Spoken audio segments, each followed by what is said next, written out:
Hey, welcome back to the show. Whether you're watching me live or on video or in audio, I just want to say thank you so much for being a listener. If you have not subscribed, this is the first time you're listening to one of the shows, hit the subscribe button on any one of the platforms where you find yourself today.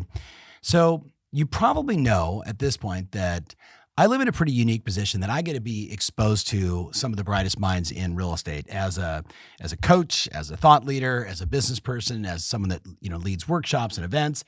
But my side hustle is I also invest in CEOs and companies. If you really want to know the backstory why, it keeps me on the pulse of who's doing what in the business. One of my obsessions, beyond you taking more listings, beyond you making more money, more net profit, one of the drivers of all that, one of my obsessions is obviously marketing. So today, I had the good fortune to interview the CEO of, so Malte, I was actually thinking about your intro. There's so much here, but the note that I wrote down is German basketball player turned CEO of luxury presence, kind of the go-to site for luxury agents around the world, thousands and thousands of them that want to have a brand, a website that matches the brand they're putting out in the marketplace. So I'm super pumped today because we're going to talk about marketing, we're going to talk about leadership, we're going to talk about your most recent survey. But Malte, for the people that have never heard you before, met you before, haven't heard of your company, give us kind of just a quick, who are you? Who are you and what's the company do? Yeah, I'm the founder and CEO of Luxury Presence, and we have been around since 2015. We work with agents, brokerages, and teams, and we help them build their brand and grow their business using digital marketing. So we offer everything from really great looking websites to paid advertising to help you generate leads, all the way to managing your SEO, your social media, your branding, and your design. Awesome. So having spent enough time in Germany, whether it's there for watching football, World Cup, or of course doing events, you have no German accent. How did you pull that one off? I've been here for 12 years. I grew up in Germany, playing basketball, not soccer, surprisingly. And I came here after playing professionally in Germany, had the fortune of coming here on a basketball scholarship and decided I wanted to stay in the US. And for me, the path was entrepreneurship. So I started my first business after college and have been founding companies since. The latest one is Luxury Presence. We've grown the business to over 8,000 real estate customers now, and have raised over 30 million from some of the top VCs in Silicon Valley. So we've been very lucky to be able to build a business to this scale. Yes. And spirit of transparency always. I got a phone call from Spencer Raskoff, I want to say 24 months ago. And he's like, I'm investing in this company. You should invest in it too. I put in a couple shekels into this business, mainly because I connected with Malte. I'm obviously a huge fan of marketing, but what I wanted was access. So you guys recently did a survey with about 1,000 of your 8,000 customers, sort of unpacking their mindset around the market, and then a lot around marketing that's working today, whether it's SEO or landing pages and more. So I want to unpack all of that. And then I'd love to spend a little time on leadership. As a fellow CEO, we find ourselves probably in a position today that we're needed more than perhaps when the market is just great. Right? We try not to screw things up when the market is great, but when the market is as interesting as it is right now, when you've got basically the rich and the rest in the real estate industry, you're probably just like myself. I've got clients that are absolutely killing it right now. And I've got some that are, trying to make their way through this maybe third market of their time in the business. So I want to get into some of that stuff as well, but let's go right first to the survey. So tell us what was the intent behind it? And then tell us some of the things for my listener today that were insightful that they should be thinking about as they're progressing throughout 2023. Yeah, we did the survey because we wanted to really understand three things. We wanted to understand how are agents feeling about this coming year? How are they adjusting to this new market? We wanted to see what marketing strategies are they most excited about and investing in. And are there changes they're making compared to last year? Mm-hmm. And then lastly, we wanted to understand what are the top agents doing differently than everyone else? How are they thinking about specifically their marketing investments? Love it. So unpack that. Like what was sort of the top 2 or 3 things you heard when you asked the same question of how are you adjusting to this new normal post-pandemic higher interest rate market? What were some of the insights they shared? Yeah, the first thing that surprised me was how optimistic the agents were about this year.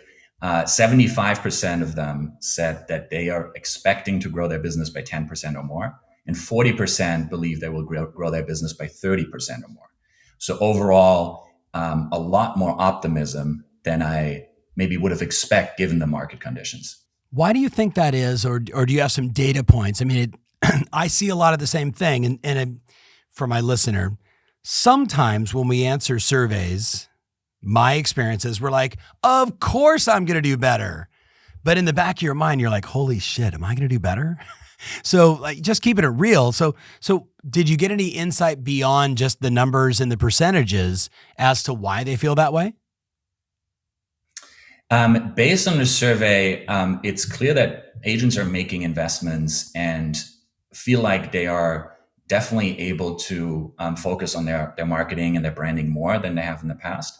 Yeah. And what's clear is that the top agents, they are looking at this market as an opportunity to take market share, and they're still doing business. They feel like things are moving, maybe not as fast as they did over the last couple of years, but a lot of them are saying this is a good time to actually focus on some of those fundamental things you need to build in your business, whether that's revamping your brand, revamping your website, figuring out how to produce more content for social. So there's a lot of excitement around that. I'm hearing a lot of the same thing. And for my listener now, you know, as you're listening to this, everybody's business is different. Everybody's marketplace is different. But as we're filming this right now, I've already had 4 or 5 coaching conversations just in the last 24 hours with clients, and it's interesting that it's like this slow down to speed up mentality where during the pandemic, it was just hair on fire every single day, putting out fires, putting deals together, writing offers that weren't getting accepted, taking listings that were selling in 14 seconds. Right. It was nuts. And I'm finding that a lot of people can kind of sit back and be a little more strategic now. They haven't maybe looked at their brand in a while. They haven't looked to see that their Instagram and their website and their Facebook pages don't match, and one doesn't even have a cell phone number on it, right? Like those kinds of little catches I'm seeing. So the one thing you said was they're optimistic. Was there anything else under the how are they feeling about this year that's worthy of sharing? I would say there's a shift in terms of the marketing strategies they're using. So that was interesting to me. Let's talk about that. Yeah. From 2022, where Instagram scored very highly, we had a shift to more agents saying that their website and SEO is important to them.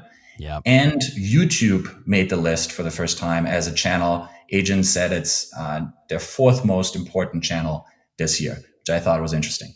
So give me the ranking. Website, Instagram, what's the ranking of the top 4 like results producing channels for their business? Yeah, we asked what's the most important channel in 2023. Mm-hmm. Yeah. And the list was website, Instagram, SEO, Facebook, YouTube. Okay. So web, Insta, one more time, web, Insta, SEO, Facebook, and YouTube. Love it. So for the people that are listening, if you're listening right now, I'm actually taking probably more notes. You might be in your car listening. I'm actually always, look at Malte, always taking notes like crazy. So their website, Instagram, SEO, Facebook, and YouTube. And what insight do you have for the listener around any one of those? And I would probably point out YouTube because it's just so ridiculously low cost. And what we know today is that 70% of YouTube searches start with the phrase, how do I buy a home in Beverly Hills? How do I buy my first house? How do I fix up my home to properly sell it for whatever it may be? So are you talking that? What insights did you have around YouTube? Yeah, I still consider YouTube very much a green field for agents. There isn't as much competition. And it's a great platform for anyone who is creating video content already. So if you're creating video content for your listings, if you are utilizing Instagram Reels, it's very easy to expand and create the formats for YouTube. And because there's less competition and because you can run really great pre-roll ads, there's a lot of opportunity there to do a lot with the video content you already have. So I'm glad you're talking about pre-roll ads. We started going aggressive on this about 2 years ago, and I still find it to be one of the lowest cost ways to get traction, whether you are, hey, Beverly Hills homeowner, right? At the beginning of any YouTube video you want to watch, and remind us of the numbers. Is it like 3 seconds and you don't pay for it? Is it 15 seconds and you don't pay for the ad? But give us, do you have that insight? I actually don't know what it is now. It's you get a few seconds in the beginning where you're not paying unless the visitor continues to watch. So it is very cost effective to run these ads. The other thing that I'll mention is it works really well as a retargeting ad. So what we're seeing is if someone has their website set up and you have your pixel in place and you can retarget visitors, retargeting them with pre-roll ads on YouTube can be highly effective in bringing them back to your website. And staying in front of them. Love it. Love it. So what other adjustments? You said kind of, 2022 to 2023, Instagram was in the first position. Now it's moved down to the second position. You and I would both clearly say Instagram Reels is where all the action's at, just like YouTube Shorts. What insights around SEO? Yeah, SEO has been just a stable for such a long time, right? Yeah. It's been around. It's not new, but it produces for the ones that are focused on it long term. I'd say it's like email marketing. It's like your website. If you really want to maximize your scale and amplify what you do online, at some point you're going to have to focus on SEO.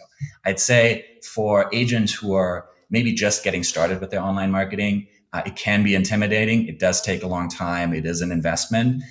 So a place to start often can be a Google Business Profile.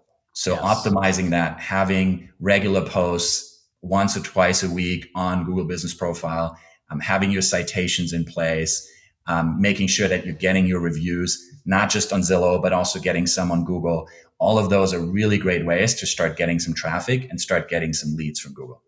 I agree.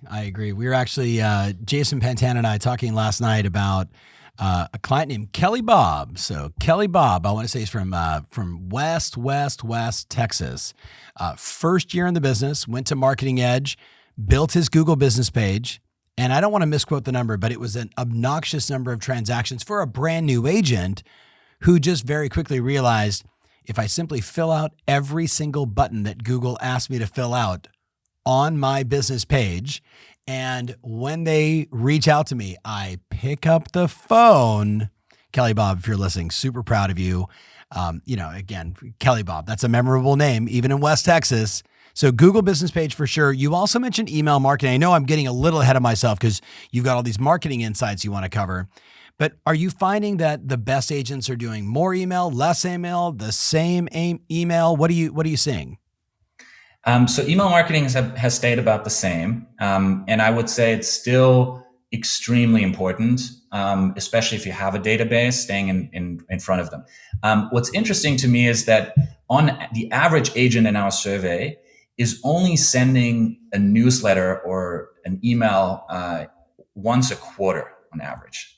So what that tells me is there's a huge opportunity to do a lot more and to stay in front of your database a lot more than the average agent.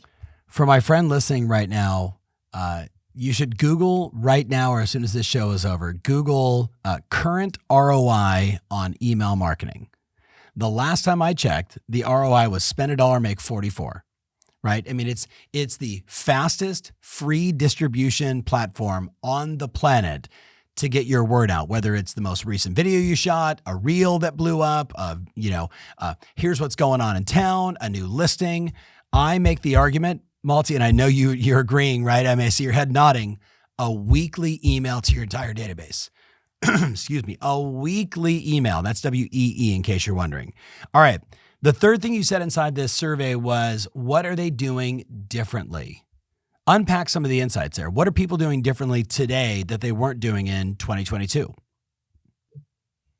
Yeah, I mentioned YouTube. I'd say that the high level takeaway and some of the differences between the most successful agents We asked for their GCI so we could see how their marketing strategies compare to their level of income. So some of the things that were very obvious, one was that marketing spend was highly correlated with their GCI. So agents and teams spending more than $50,000 a year on marketing make 4 times as much as those spending between 20 and 50K.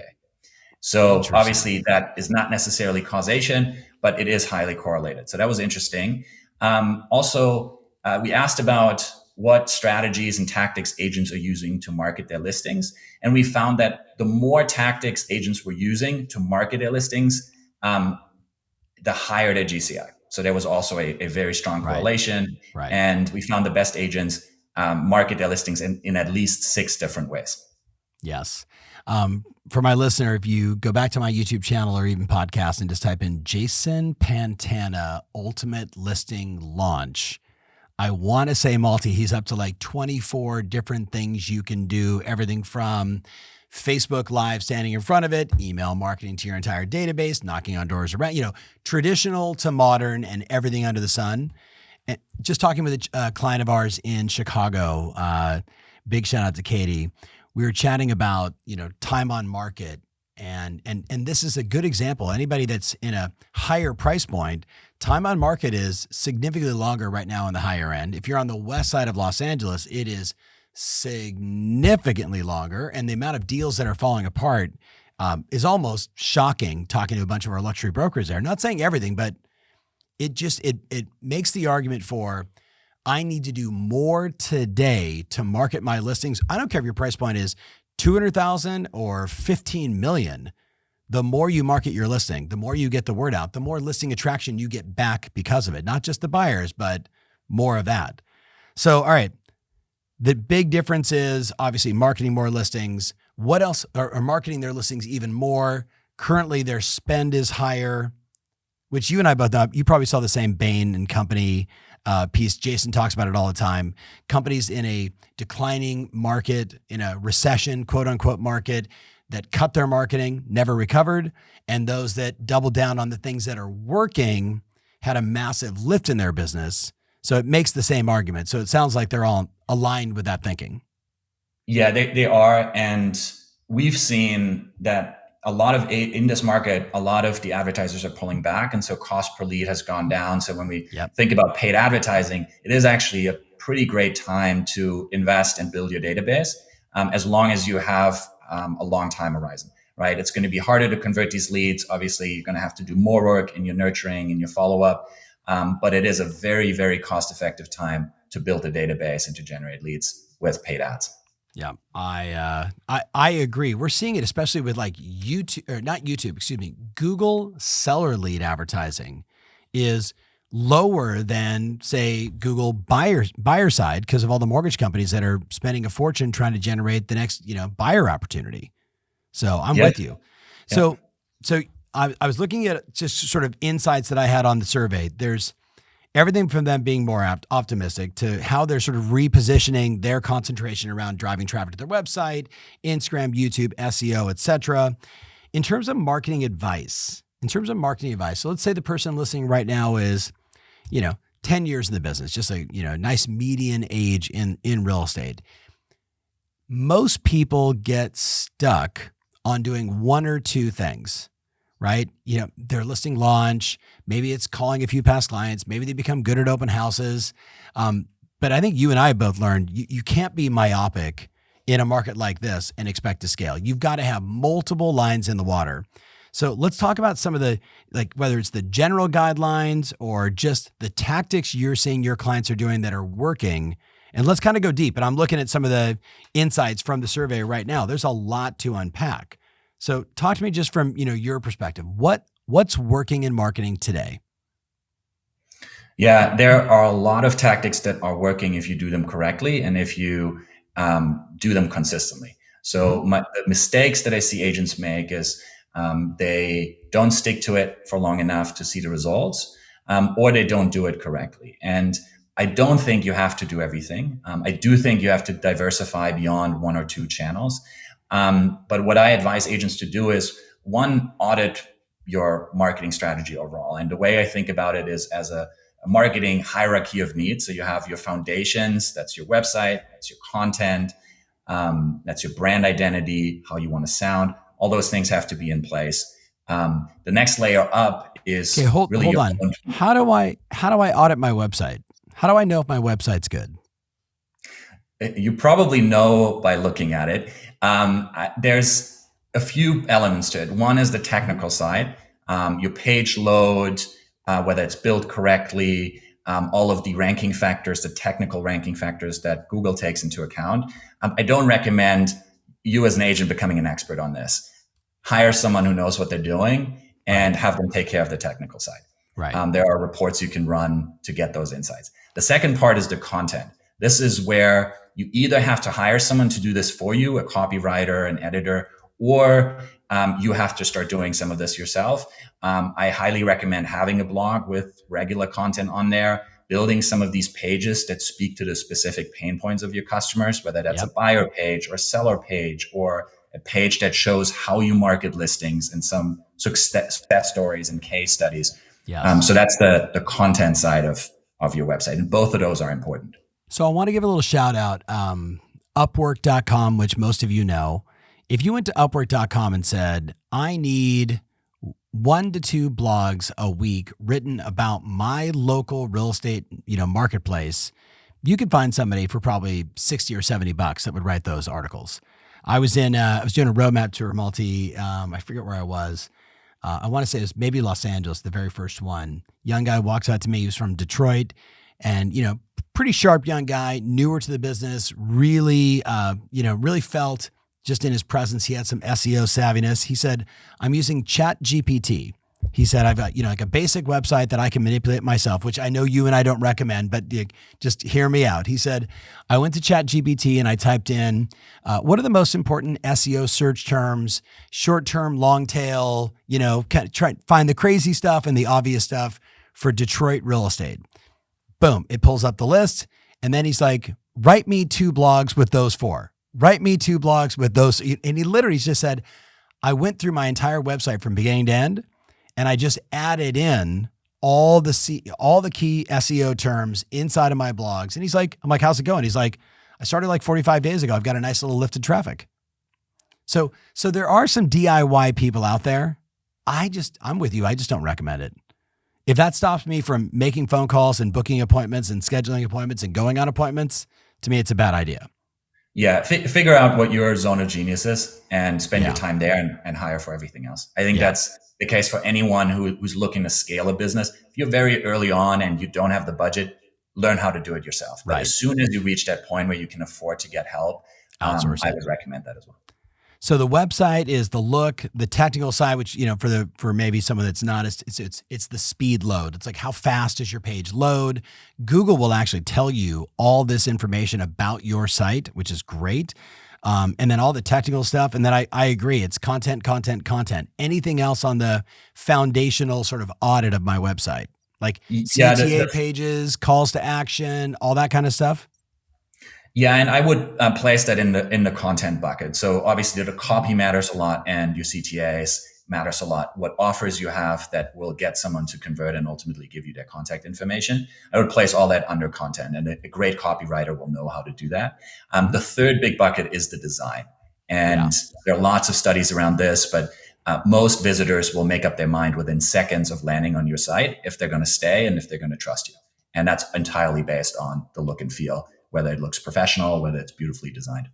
Right. And again, mobile optimized versus, desktop, even just that, like take your website, look at it on a Google phone, take your website, look at it on an Apple, take your website, look at it at any other phone out there versus your desktop. And that translation, we know today, everybody is on their phone looking at stuff. And it shocks me when I look at professional organizations, Malte, that I'm like, I go to their website, I'm on their desktop, then I'm like, oh, I'm going to go look as I'm walking down. And I'm like, I literally find myself squinting because the text shrinks down to where I can't even see it. And they're trying to run the entire front page on an iPhone. Yeah. Like, who's doing this? That there's still organizations today, large companies that don't have responsive websites. That is very much the 101 of web design. Yeah. But I know, like for my friend listening right now, he or she is seeing the same thing. You know what I'm talking about, where you look at it and you're like, what is this? All right. So design, offers, CTAs, blogging, the speed of it, the look of it. You said audit. Is there anything else inside the audit that this person should be listening to or thinking about right now, whether it's on their social channels or others? Yeah, you can actually run a full SEO audit. There are tools out there like SEMrush, lets you just put in your domain. You're probably not going to know what a lot of the ranking factors mean unless you're a trained SEO expert, but it will give you an overall score. It will tell you whether you need to work on your page load time. So there's a lot of insights you can draw from some of these technical reports. So those are pretty helpful. And then on the content side, just put yourself in the shoes of one of your clients. If you come to the website, is it interesting? Would you stay on? Are you giving great information? It's pretty straightforward, but you really have to invest in the content side of things to make a great website. Yeah. I was on a website, and I won't say the name because not just in fairness to them, but they were the local market expert of this area. And the last blog was like July, and I was looking at it in January. I was like, wow, did you get out of business? So there's a double-edged sword to content, right? If you don't keep it, it's like reviews. If your last review was 4 or 5 months ago and the consumer sees that, they're like, oh, I guess she stopped selling houses. So it's about steady content, steady reviews, right? And in this case, right, all the above. That's what's going to make it work. All right, let's look at what else was on this list. I mentioned, ChatGPT. One of the things you came up was around content. What are you finding to be, and we sort of talked about it for a second there. What are you finding to be the easier ways for agents to get content on their blog, for their emails and others? Because we all don't want to be putting out the same content. Yeah. GPT-3 can be a really helpful tool. Yeah. And I expect the next few years will be about giving professional superpowers. And we're seeing this with marketing. The best writers will be able to produce 5-10 times as much content. Right. But you still need a great editor to look it over. So the word of caution is don't just put something into GPT-3, copy and paste it over to your website. That could actually be detrimental. Right. As Google does not like this type of content. So you still have to infuse it with your expertise. You still have to make sure that everything's accurate. There are lots of examples out there of GPT-3 coming up with hallucinations, with just information that's factually wrong. Right. And we're in a business where accuracy matters a lot. So I would be careful, and I would recommend always having an editor who proofreads everything, whether that's you or someone you hire. I've heard people say, I took a most recent article from Bloomberg and said, add this Bloomberg national real estate news and then incorporate these 10 data points into where in Edina, Minneapolis, right? In Edina, Minnesota, and watching it rewrite that. I've seen that kind of stuff work. Do you have thoughts on that? I mean, I'm not recommending, I'm just telling you, I'm watching people try their best to get really good talking points and then make it more localized to their area with some data points. Thoughts on that? Yeah, I think that's a much better approach. GPT-3 can be great for research, and it can be great to summarize information that you've verified. I think for those two use cases, it works impressively well. Okay. So I can't believe that I didn't bring this up yesterday. I don't even know what day yesterday. I think yesterday was Monday, and up early, hit the gym, do my thing. And for my listener, I really do not look at the news except for a couple of real estate related pieces, Bloomberg. I want to know globally what's going on. I want to know what's happening with banks and all that kind of stuff. And like the first headline was, in the US, 20 states have now banned TikTok for any government use and universities. Now, I got Jordan sitting over here. Jordan, do you like TikTok? Okay. Do you know that the CEO of TikTok won't let his kid use it? Do you know that in China, you have to be 13 years or older to use TikTok? Right? And they limit the amount of fun time they get, but they get a lot of educational time.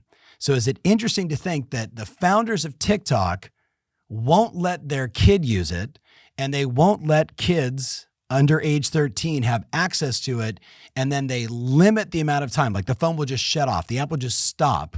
And yet we know people today that go, I have nothing going on, and then they spend 11 hours on TikTok. So I'm going to say publicly, I am a fan of banning TikTok. Not for the reason you might be thinking, because it's making people stupid. So I know TikTok is on your list. I hope I didn't just kill everything you wanted to talk about with TikTok. No, I tend to agree with you. As a marketer, what I would recommend is not just building your audience in TikTok, because there is a high chance that it will get banned. And I would focus on IG Reels instead. Yep. I agree. And then someone will come out with another variation that has a little more compliance, blah, blah, blah. But I agree. I'm glad we are aligned. It's okay for you and I to disagree. But your earlier point around diversifying, right? If you have all of your followers, all of your audience on one platform, you have incredible platform risk. So it's always best to make sure that you're building on at least 2 or 3 of these social networks. So while we're talking about that, our non-mutual friend, Elon Musk, I've noticed a tremendous lift on my Twitter, on my Twitter account. It's been nuts. What are you seeing? Yeah, at Twitter, I see definitely there's an opportunity for people who lean in. I don't typically see a lot of agents do it. And I don't know if that's because of the format or because of the work it actually takes to come up with tweets. It's harder to outsource, so that may be a part of it. But it is a great platform, and I would agree there's an opportunity right now. The reach is still great. The same goes for LinkedIn. I think both of these platforms, if you like the written format and you have a lot of expertise to share, both of these work really great. Yeah. And for my consistent content developer, someone that's doing a lot of content, remember having your videos transcribed into text for your blog, for your Twitter account, for your Facebook account, because some people do actually still like to read, which encourages me, but mostly for LinkedIn, right? Even if you link the video and then you have the written text below it, I still see a lot of engagement, more so in the last probably 4 or 5 years on LinkedIn. But Twitter just, really since Elon Musk, I've just seen a spike in numbers, in connectivity. I'm seeing, I'm actually seeing more people that I follow that are actually showing up in my stream, which is kind of nice as well. Let's go back to email. You mentioned that the average agent you're talking to, 8,000 of the best, are only sending a newsletter once a quarter. If you could wave a magic wand, because you and I both know how much traffic you can drive to your website with email. If you could wave a magic wand, what would be the ideal weekly, monthly cadence for all of your clients when it comes to email? Yeah, I would say you can easily touch your database once or twice a week without overdoing it. If you want to do more, it really comes down to providing enough value. Typically, people get annoyed at emails only if the email is not valuable. And so as long as you're putting out enough valuable content, you're including that in your emails, I'd say twice a week is a good cadence. I agree. So I want to just remind the person listening, you could DJ others' content, AKA there's an interesting local article about real estate. You repost that in your email, maybe even a link to the article, and then you give me your opinion about it. See, you and I both know, Malte, every agent on the planet has an opinion about real estate. And if I say, hey, what do you think about this price? They have an opinion. If I say, what do you think about the fact that 4-bedroom, 3 baths continue to sell at a record price, but 2-bedroom, 1 baths seem to be slow right now. Just using that as an example, they've got an opinion. I say, whether it's KCM data, whether it is your local data, you can just include what are other people saying about real estate. Then give me your opinion because you're my expert. You're the one I want to know about. And again, that plus your most recent video, plus maybe here's what's happening around town. By the way, a great email to send right now is name your price. Just subject line, name your price. Hey, Jimmy, I would list my house in the spring. If I can get this much for it, let me know your price. Even just simple CTA emails like that. Now, you can't do that every week, but you can do that once every 60 days. And you're going to find not just a lot of traffic to your site, more engagement, more leads, more opportunities. So you and I are on the same. I say once a week, you're saying twice a week if the content's right. That's right. And if you have trouble coming up with content ideas, The easiest thing to do is keep a list of all the questions your clients are asking you, and then create content for each of those questions. All right. So recently, I agree. That's a great point. And even surveying your clients as you just did, like a little survey monkey, what's on your mind with real estate? Where do you think home prices are going? What are the 4 to 5 things you're concerned about? What are the 4 to 5 things you're doing? And then to be able to say, I recently surveyed, 200 of my best clients, and they told me these 11 things. That's valuable content and also going to be really good for SEO. One last tip for my listener, there's a site called Answer the Public. Answer the Public. Answer the Public. And I forget it's .com or .io or whatever it is. It's when you go Answer the Public, it's that one. If you go to Answer the Public and you type in, for example, Texas real estate or Houston real estate or Beverly Hills West Side real estate, it will then scrape the internet and give you a word cloud of 40 to 50 questions that people are asking specifically about that. So the more nuanced you get, the more the questions will become redundant. You'll find out of, a word cloud, maybe you'll find 7 or 8. So Malte, I've been doing this for years where I take Answer the Public. Then now I go to ChatGPT 3 and I say, write me 2 paragraphs, the answer to this question. And bam, it starts spitting out content. It's so easy, but again, it's SEO friendly because it's the keywords that people are using that already in their search. And then ChatGPT writes it, and then I just manipulate it, tweak it, make it sound like me, etc. So just a little final note on content. Somebody's going to ask me about SEO. Somebody's going to say, "But Malte, I'm in the high end. I'm in Manhattan. It's so hard.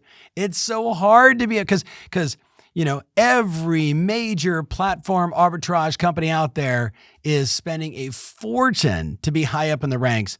How does somebody compete if you're in a marketplace like Manhattan, in a place like Aspen, in a place like Miami, in a place like Toronto, in a place like Sydney, Australia? How do they compete?" Yeah, it's a great question. And it is hard.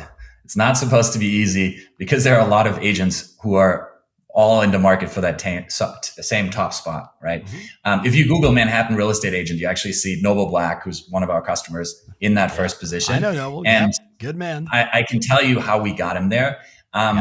The first thing is your on-page optimizations. We talked about that earlier. It's the technical side of things. It's the content. Yeah. At least for a market like Manhattan, at least 60 pieces of content on your blog before you have a chance to rank for some of these top keywords. The second bucket is the off-page. But can I put 60 pieces in at once, or is it layering it over? And your expectation should be it will take 6 to 12 months at least to start getting to the first page. Yeah. Google just takes time to understand the content on your site, to index it. And so, you have to be patient when it comes to SEO. The second thing is your off-page SEO. This is mostly based on the links to your site. So other websites, whether that's news outlets or local vendors you're partnered with, linking to your website, that continues to be a really important ranking factor. And then the third one I mentioned, the technical side. So on page, off page, and technical. And I like the expectation, 6 to 12 months. Which, if you're geographic farming, any business endeavor, to see the real results takes time, right? If you get fast results, I usually get nervous because it means it's probably a one-hit wonder versus like a sustainable pillar of your business. Okay, let's switch gears. I know we've been going for a while here. This has been super insightful. How long have you been a CEO in the new business?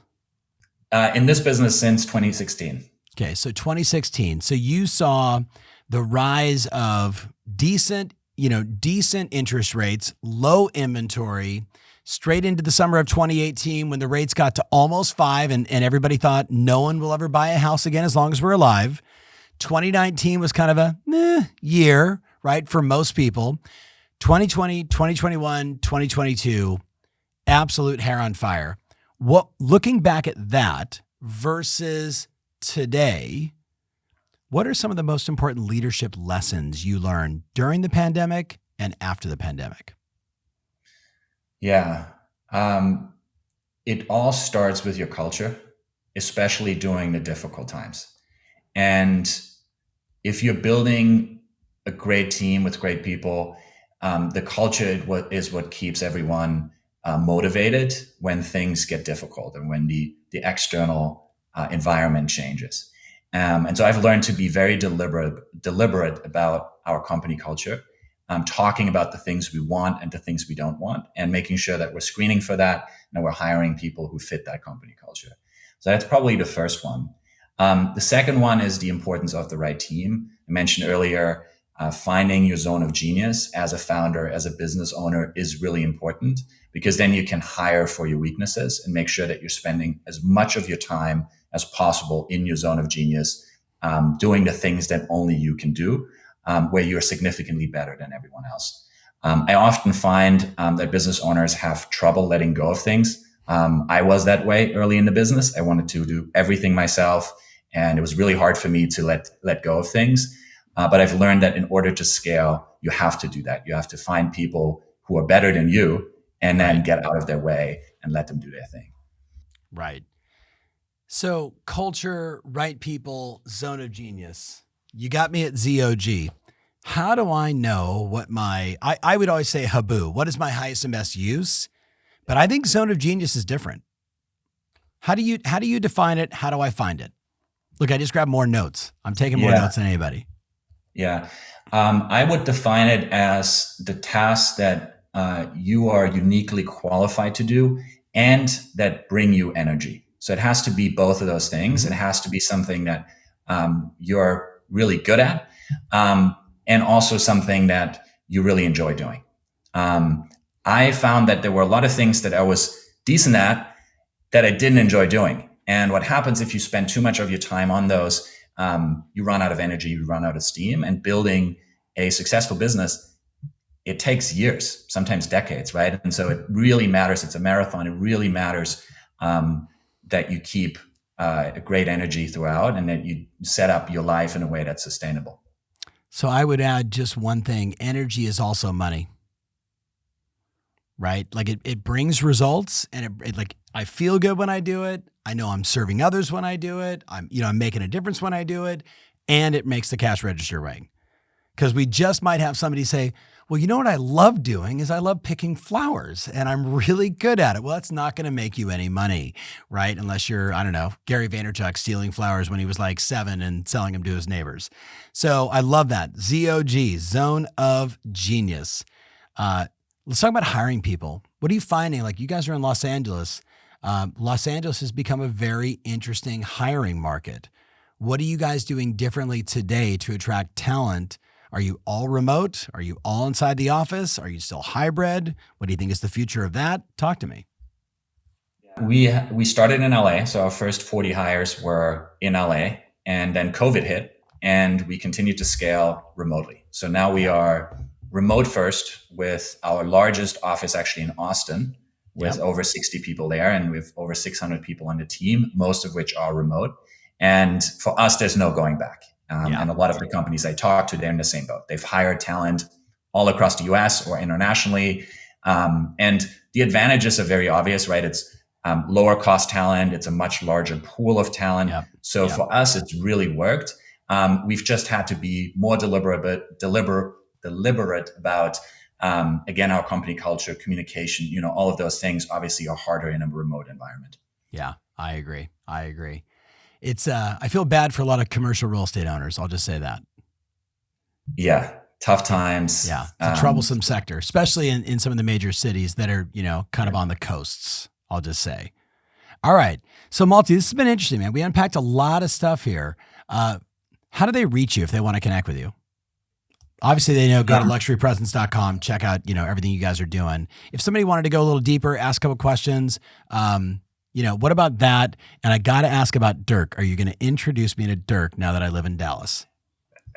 I can do that. He's an investor in Luxury Presence as well. The quick backstory here is I grew up playing basketball and would wake up in the middle of the night to watch Mavs games. I was a huge Dirk Nowitzki fan, and he was a big part of the inspiration to come to the US. I saw him do it and wanted to follow in his footsteps. And then fast forward, 15 years or 20 years, and I got the chance to pitch him on Luxury Presence, and he became an investor. So that's been a lot of fun getting to know him. That's awesome. Okay, I got to ask, what do you think of Luka? I know he's not German, but what do you think? He's unbelievable. He's clearly one of the best right now. And I'm still a huge Mavs fan. So it's an exciting time to be a Mavs fan. I agree. Let's go, Kyrie. All right. So how do they reach you? How do they reach you if they want to connect? Instagram, Facebook, email, cell phone? What do you got? Email works great. Malte@luxurypresence.com. Shoot me a note, and would love to connect. Awesome, man. Well, thank you so much. I look forward to seeing you soon. I wish you were here in Dallas with me. We got to get together face-to-face soon. Maybe brunch with Dirk somewhere in Dallas. All right, brother. Thank you so much. I hope everybody reaches out and connects. For my friend listening, thank you so much for being a part of this. I'm sure if you're like me, I literally have like 7 pages of notes. I hope you're doing the same. I'm actually going to go talk to my team right now and say, here's some things we can adjust. So Malte, thank you, brother. I look forward to seeing you soon. Take care.